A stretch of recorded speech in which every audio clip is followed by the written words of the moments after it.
Fog doesn't look dangerous from far away. From a distance, it's just a soft white curtain lying over the fields, something quiet and gentle that makes the world look a little more like a dream. But when you're behind the wheel of a loaded truck at night, and that same curtain slowly rises to swallow your headlights, your mirrors, and the sky above you, you learn that fog is not just weather, it's a presence. I've driven through blizzards that buried highway signs, storms that slapped rain sideways across the windshield so hard the wipers sounded like they were crying.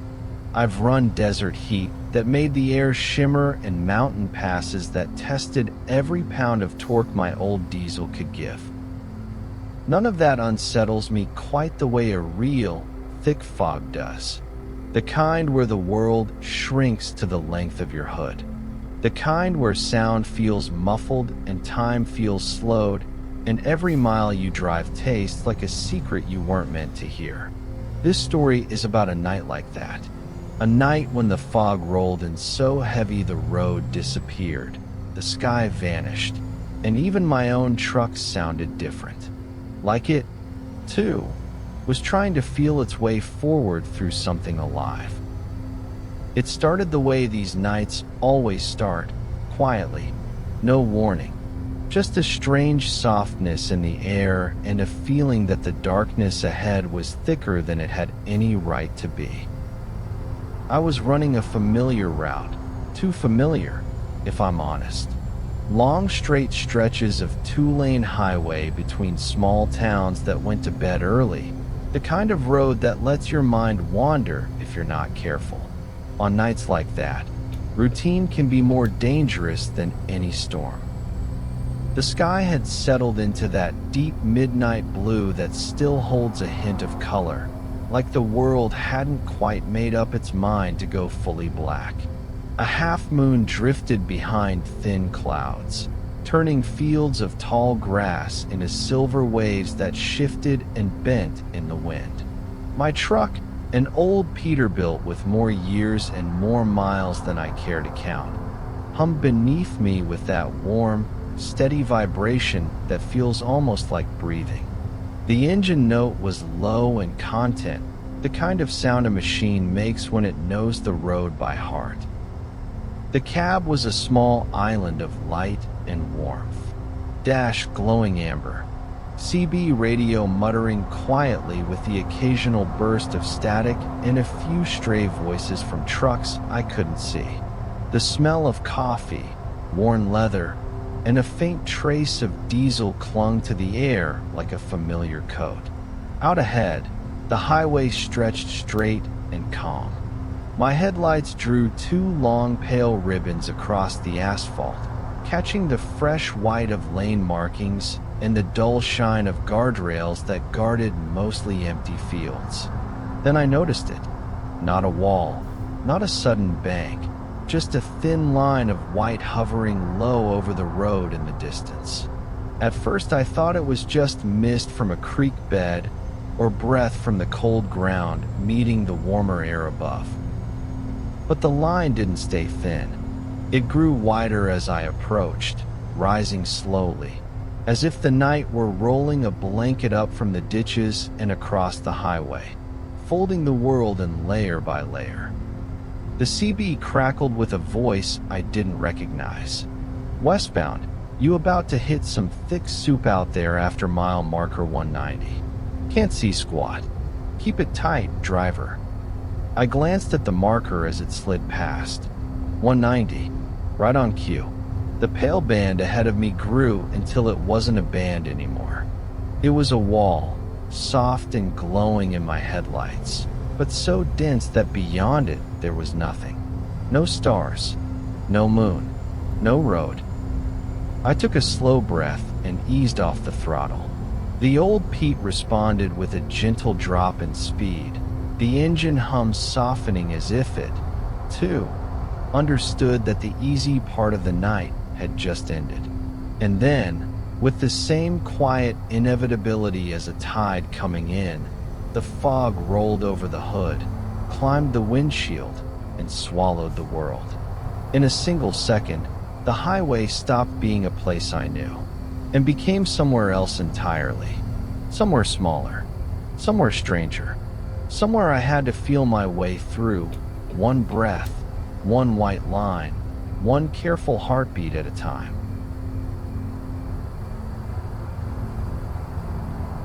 The first thing the fog took was the horizon. One moment I could still see the faint line where the road met the sky, that comforting boundary that tells your brain there's an ahead to move toward. The next moment it was gone, erased in a soft, glowing white. The headlights didn't cut through it so much as get swallowed by it. Their beams stopped just a few truck lengths out in front, fading into a bright nothingness that looked less like air and more like milk poured into the darkness. The world shrank to a small circle, hood, a piece of road, the ghost of the center line. Sound changed too. The steady hum of the engine sounded closer, louder, like it was coming from inside my chest instead of under the hood. Even the rumble of the tires felt muffled, as if the fog had laid a blanket over the highway and wrapped us both in it. I eased down to 45, then 40, not slamming the brakes, not panicking, just peeling speed off layer by layer. Too fast, and you outrun your headlights. Too slow, and you risk becoming an obstacle for someone else who isn't as careful. Fog driving is a balancing act. You can't trust how it looks. In thick fog, distance lies.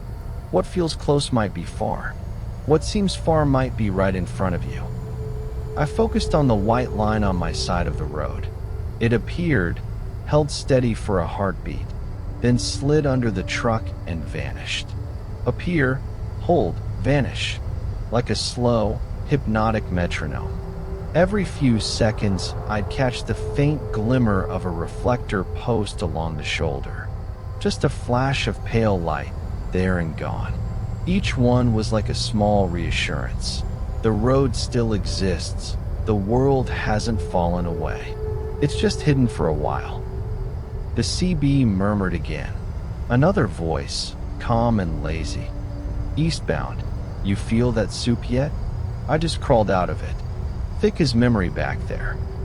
A different driver responded, swearing softly about missing his exit, about fog so dense it felt like driving through paint. I smiled despite the tension. Truckers have a way of making even danger sound like a shared joke.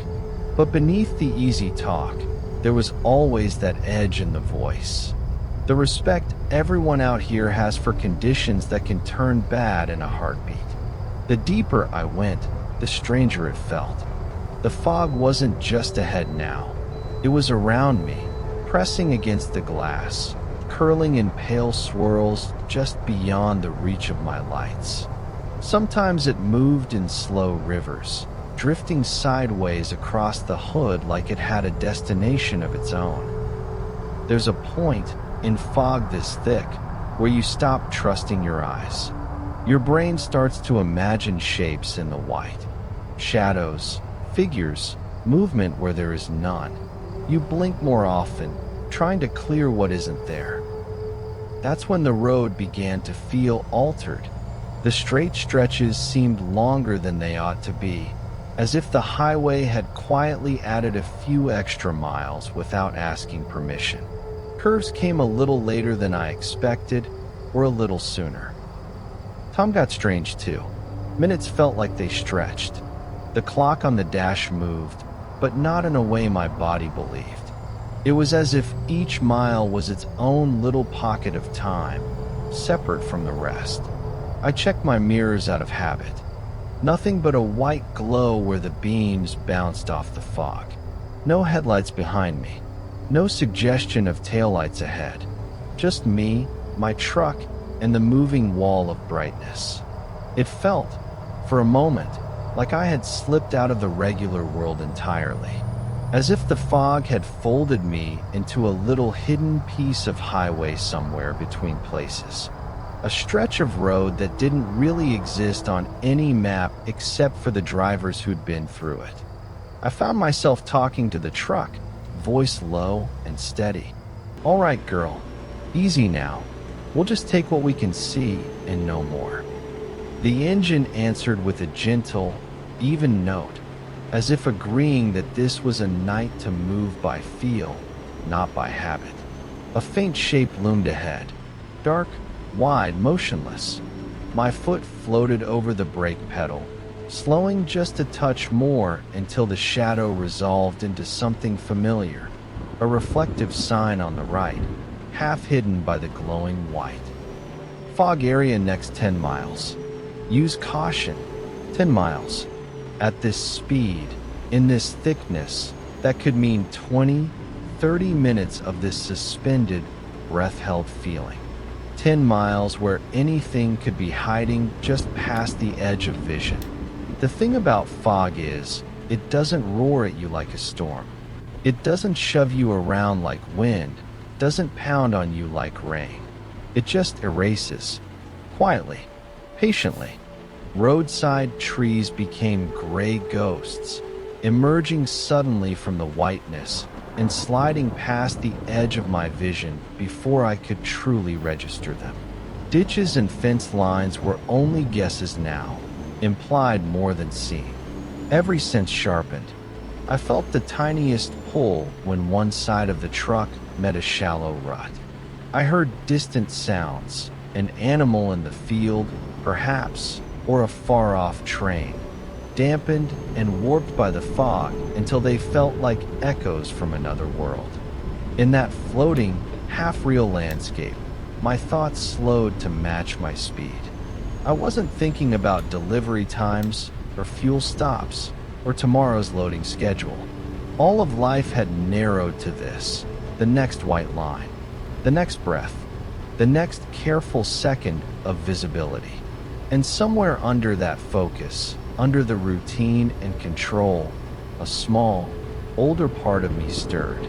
The part that remembered that once, before radar and satellites and GPS, fog like this was mystery and legend. The kind of night where people swore they saw things in the white that no one else believed. I didn't feel afraid, not exactly, but the deeper I went into that glowing tunnel, the more it felt like the road itself had changed, and I was no longer just passing through weather. I was passing through something. What that something was, I didn't yet know.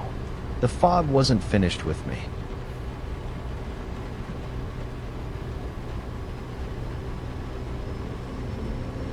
The first strange thing that happened was almost nothing at all. Just a sound, quiet, distant, almost too soft to notice. Like someone whispering through cotton. At first I thought it was the CB, catching a fragment of a conversation from some far-off rig I couldn't see. But the speaker was silent, its little orange light steady. No squelch, no crackle, nothing. Then I thought it was the wind, but there was no wind. The fog held the air, so still it felt like the world had stopped breathing. The whisper faded, and for a moment I wondered if I'd imagined it. Long nights play tricks on you even in clear weather. In fog this thick, the imagination has more room than it needs. I checked the gauges, oil, water, volts. Everything normal. The engine hummed with the same calm strength as always. The steady presence at the heart of this moving island of light.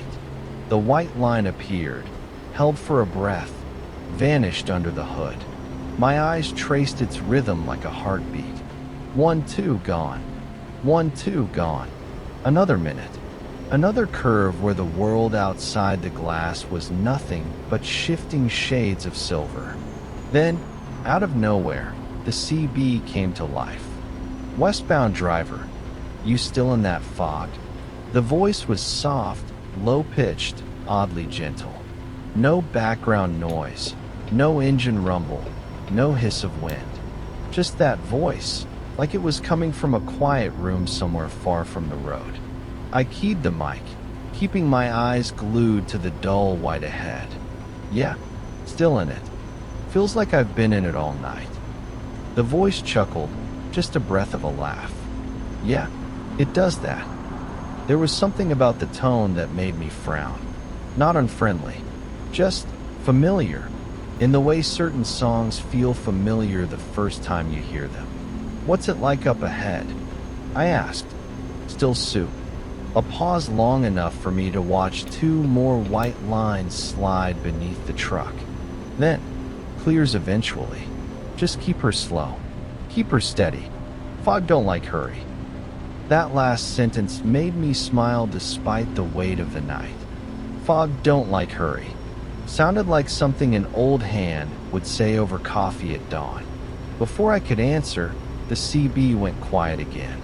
No click, no static, just that same deep, padded silence sliding back into place. I glanced at the channel dial out of habit. 19, the usual. No reason anything should sound different tonight. But it did. Everything did. Out of the corner of my eye, I caught movement. A darker shade inside the light, just off to the right. I snapped my head toward it. Nothing. Just fog tumbling slowly over the ditch, folding and unfolding like pale cloth in slow motion. Shapes forming and dissolving before my mind could decide what they were. I pulled my gaze back to the lane line, forcing my focus onto the one thing that still obeyed the rules of distance and time. Appear, hold, vanish. Appear, hold, vanish. Time kept stretching. A song on the radio ended, and I couldn't remember when it started. The clock on the dash ticked over 3 minutes, then 5, then 8. It all felt like the same long breath. The road dipped gently and began to climb again. A slight grade, nothing the truck would even notice on a clear night. But in the fog, every rise and fall felt exaggerated, like the highway was breathing under the tires. That's when the lights appeared. Not ahead of me, behind. Just a faint glow at first, far back in the white sea. Then clearer, 2 small points of light, diffused and blurred, like they were shining through frosted glass. Headlights. Another driver. I watched them in the mirror. They grew closer, then held their distance, mirroring my speed. Close enough to see, far enough not to crowd. There was comfort in that, even though I couldn't see the truck itself. Just knowing another pair of eyes was out here in the same strange nowhere made the fog feel a little less like another world. I keyed the mic again. Eastbound in the fog behind me, you copy? No answer. Just the soft, empty hiss of a channel not in use. The headlights stayed where they were, steady, patient. Not weaving, not surging. Like the driver was content to let me cut the path through the white. For a few miles, we rolled together like that. 2 invisible ships drifting through a pale ocean. Only our lights and the faint hum under our seats proving the rest of the world still existed. The whispering sound came back, closer this time. So faint I couldn't tell if it was outside or inside the cab. I lowered the radio volume, turned off the fan for a moment, listened. It didn't sound like voices, not really. More like breath on glass, or wind through pine needles, or the sound of someone talking in another room with the door half closed.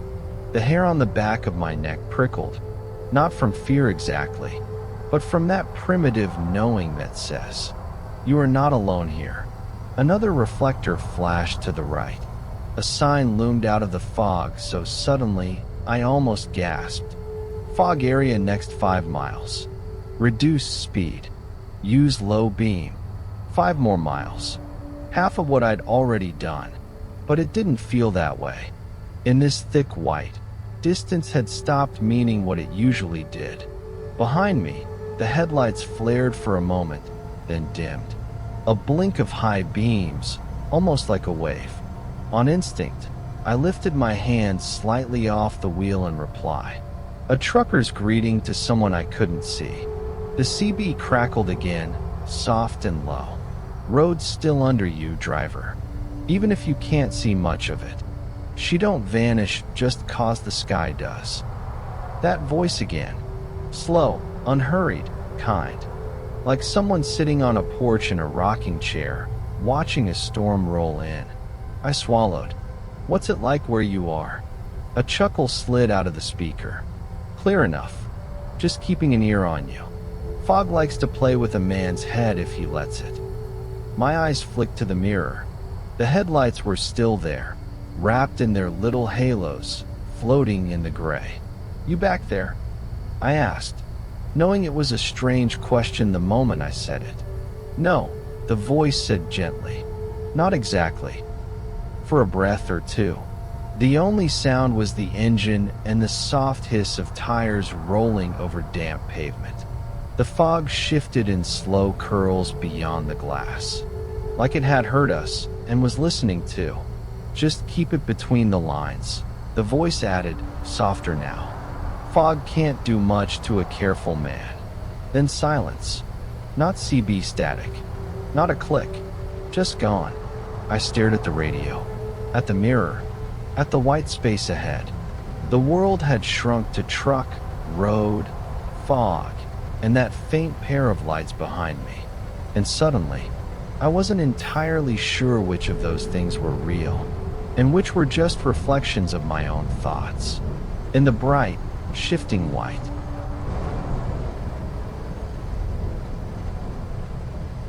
The farther we went, the less the world felt like a place, and the more it felt like a tunnel.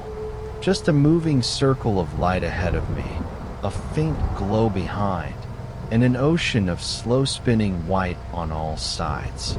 The road might as well have been suspended in midair. Moisture beaded on the windshield, soft and fine, more like breath than rain. The wipers squeaked every few passes, a small, homely sound that strangely grounded me. Something real, something normal, in a night that was starting to feel anything but. My mind tried to wander the way it always does on long runs. To old memories, to people I hadn't called in too long, to tomorrow's schedule. The fog wouldn't let it. Every time my focus drifted, some small shift in the white pulled it back. A darker patch there, a sudden bright swirl here. The hint of a shape that turned out to be nothing more than the way light bounced off a thicker patch of mist. It was like the fog wanted my attention, like it insisted on being noticed. I checked my speed again. 35. Any slower, and I'd risk someone coming up behind me too fast. Any faster, and I'd be trusting more to luck than to the little island of visibility the headlights gave me. That was when the deer appeared. One heartbeat, nothing but white and a strip of black road. The next, a shape, solid and sudden, right at the very edge of the light. Antlers, eyes, the pale flash of a chest turning. I hit the brakes carefully, just enough. The old Pete's nose dipped, the load shifted, and the deer froze for half a second in the center of my lane. Caught between fight and flight, between two worlds of white. Then it sprang, vanishing sideways into the fog like a ghost being pulled off stage. No thump, no scrape, no impact. Just gone. My heart thudded a single heavy beat against my ribs. The truck stayed straight. The trailer didn't sway. No skid, no drama. I eased off the brake and let the engine pull us back to speed. A breath I hadn't noticed holding slipped out between my teeth. Fog doesn't roar, but it makes everything sudden. It turns the ordinary, like a deer crossing, into something that feels written by another hand. Behind me, the pair of headlights dipped for a moment. The truck behind reacting to my brake lights with the same cautious respect. Then they settled back into place, that calm, measured follow distance that had begun to feel like companionship. The CB stayed quiet now. No more voices, No more porch swing wisdom about fog and careful men. Just the low, constant hiss of a channel open to nothing. I thought about calling out again, about asking who that voice belonged to, where he was, how he seemed to know exactly when to speak. But something in me said, leave it. Some guidance doesn't need a name. Signs came and went without warning. Speed limit 55, irrelevant tonight. Next service is 22 miles. Might as well have said next planet. Fog area next 2 miles. My eyes lingered on that one. 2 more miles. Then, maybe, the world again. Headlights crept toward me in the opposite lane. A hazy glow far ahead, growing slowly until they resolved into a small box truck, moving cautiously, its own lights smothered by the white. As it passed, I caught a glimpse of the driver's face. Just a pale oval, eyes wide, mouth set in a firm line. We both lifted 2 fingers from our wheels at exactly the same moment. Just a flicker of a gesture in all that fog. But it carried the weight of a full conversation. You see this too. You feel it too. We're both still here. The fog thickened one last time, as if it was making a final attempt to keep me. The brightness in front of the truck flattened, depth collapsing into a single white plane where it was almost impossible to tell near from far. For a weird second, I had the sensation that if I reached out ahead of me, my hand would touch a wall.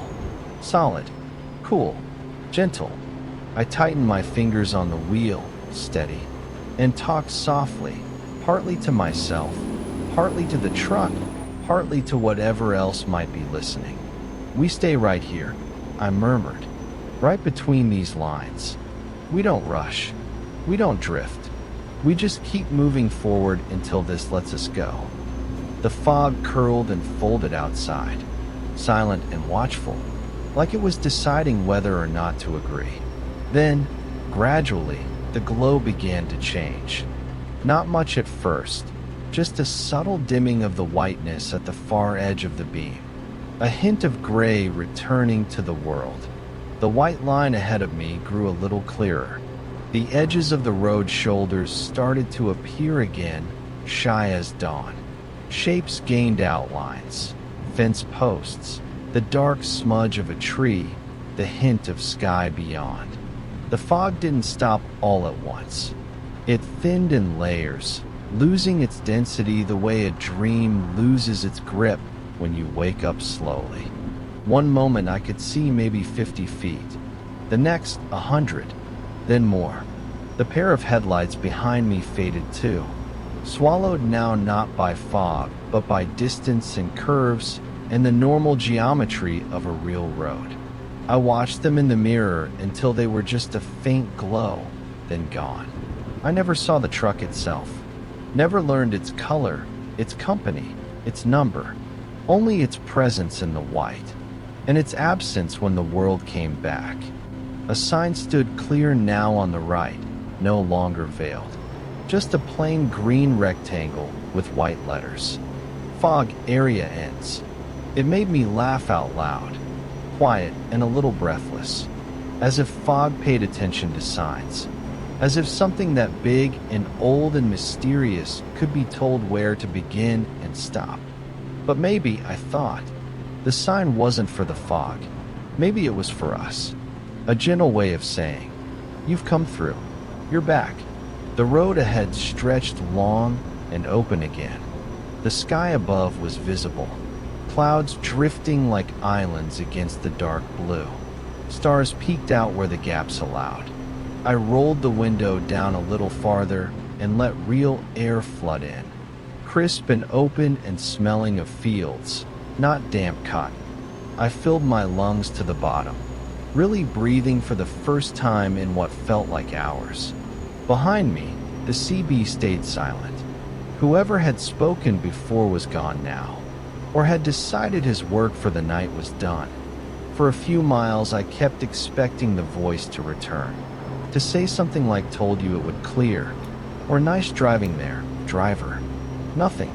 just the hum of the engine, the faint hiss of tires on drying pavement, and the quiet, deep feeling of having come back from somewhere, without ever leaving the road. I glanced at the clock. Only 25 minutes had passed since I'd entered that heavy band of fog. It felt like longer. Half a night, maybe. A small lifetime. Ahead, a sign announced a rest area in 1 mile. The idea of stepping out, stretching my legs, letting my eyes focus on something that wasn't just white and black in the same small circle of light. That sounded better than any coffee. I flicked on my turn signal, listened to its ticking in the cab, and guided the old Pete gently off the main highway and into a pool of yellow lamplight. The fog hadn't followed me there. It sat out over the fields, a low white sea, waiting for the next traveler to wander into its slow, silent world.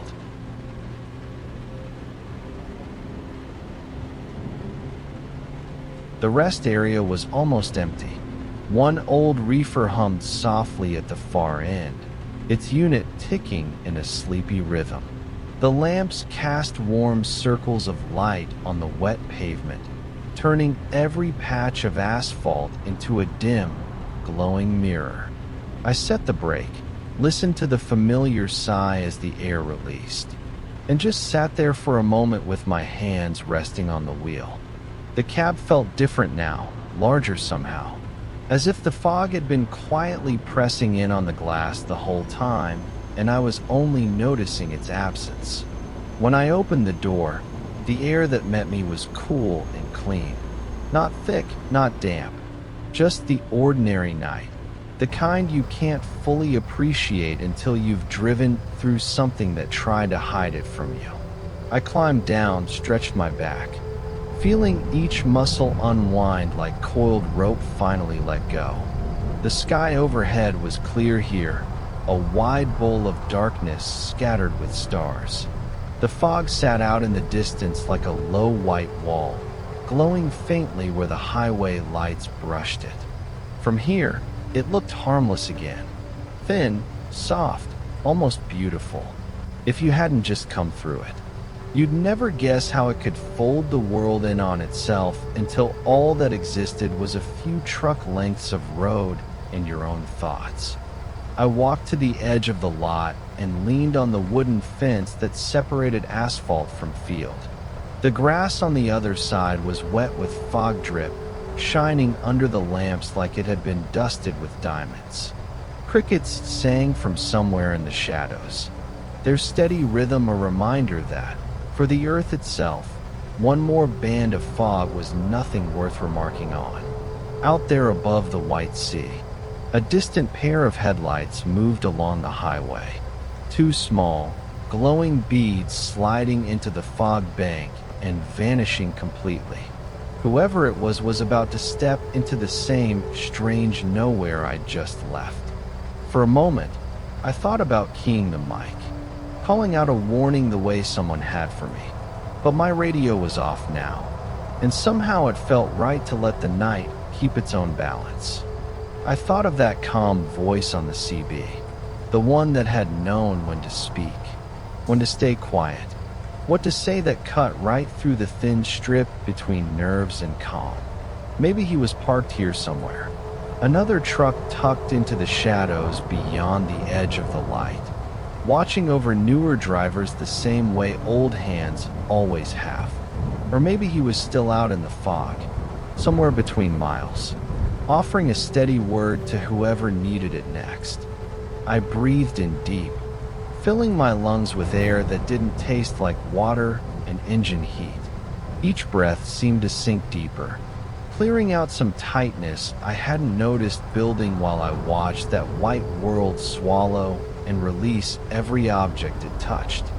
Fog can make the road feel like a place apart, like a little pocket the universe folds just outside of ordinary time.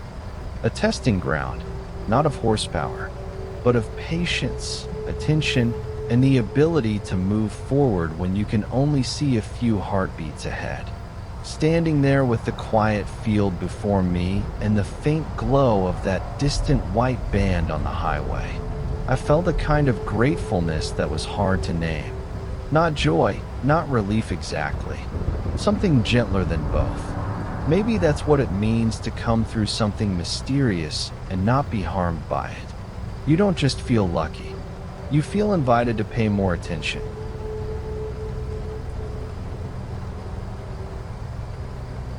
When I climbed back into the cab, the truck welcomed me with its familiar small sounds. Seat creak, key jingle, the soft tick of the cooling engine. The world outside might shift and swirl, but in here, things made sense. I didn't start her back up right away. The load could wait. Dispatch could wait. Morning could wait. There's a certain kind of tired that fog leaves behind. Not the heavy, aching kind, but the kind that sinks into your thoughts, slowing them down, softening their edges. I slid into the sleeper, pulled the curtain half closed so I could still see a sliver of the lamplight outside. The blanket was cool at first, then quickly warmed to my body, wrapping around me like a promise that nothing needed doing for a while. The sounds of the rest area faded into one gentle hum, the reefer's steady drone, the occasional distant swish of a car on the highway, the faint rustle of leaves in the field, all of it blending into something slow and safe. With my eyes half closed, I could almost see the fog again, not menacing now, just drifting low over the fields beyond the fence, quietly minding its own ancient business. I thought of all the nights other drivers had made this same run, had passed through the same thick white nowhere, each of them alone in their own small circle of light, yet joined somehow by the strangeness of it. I thought of that anonymous voice on the CB, calm and steady, talking like he knew the fog the way you know an old neighbor. Maybe he was just a driver a few miles away. Maybe he was a memory of voices I'd heard over years and forgot I'd carried. Either way, it didn't matter. What mattered was the feeling that in the thickest part of that fog, when the world felt smallest, I wasn't entirely on my own. The line on the road had led me through. The truck had responded to every careful touch. My own heartbeat had matched the slow rhythm of white lines and vanished horizons. And the fog, in the end, had let me pass. My breathing deepened, matched now to the slow rise and fall of the blanket over my chest. Thoughts thinned out, like the fog thinning on the highway, until only the simplest ones remained. You moved forward. You stayed patient. You came through. Outside, somewhere far off, a train horn sounded, a long, low note floating over the fields, answering nothing in particular, yet feeling like a lullaby all the same. The world, which had shrunk to almost nothing inside that white tunnel, felt wide again. But now that wide space didn't feel empty. It felt generous. My eyes closed fully. The glow from the lamp outside softened behind the curtain. The truck settled one last time. A frame shifting, a bolt relaxing, sounding for all the world like a long, contented sigh. And in that small, warm room behind the driver's seat, cradled by metal and foam and miles of road already traveled, I drifted down into sleep. Not falling, not dropping, just floating slowly downward, like a feather settling through the last thin layers of fog, into a valley that had been waiting, quiet and patient, the whole night long. That's where my story ends tonight. If you'd like to hear more from the road, hit subscribe and rest easy, my friend.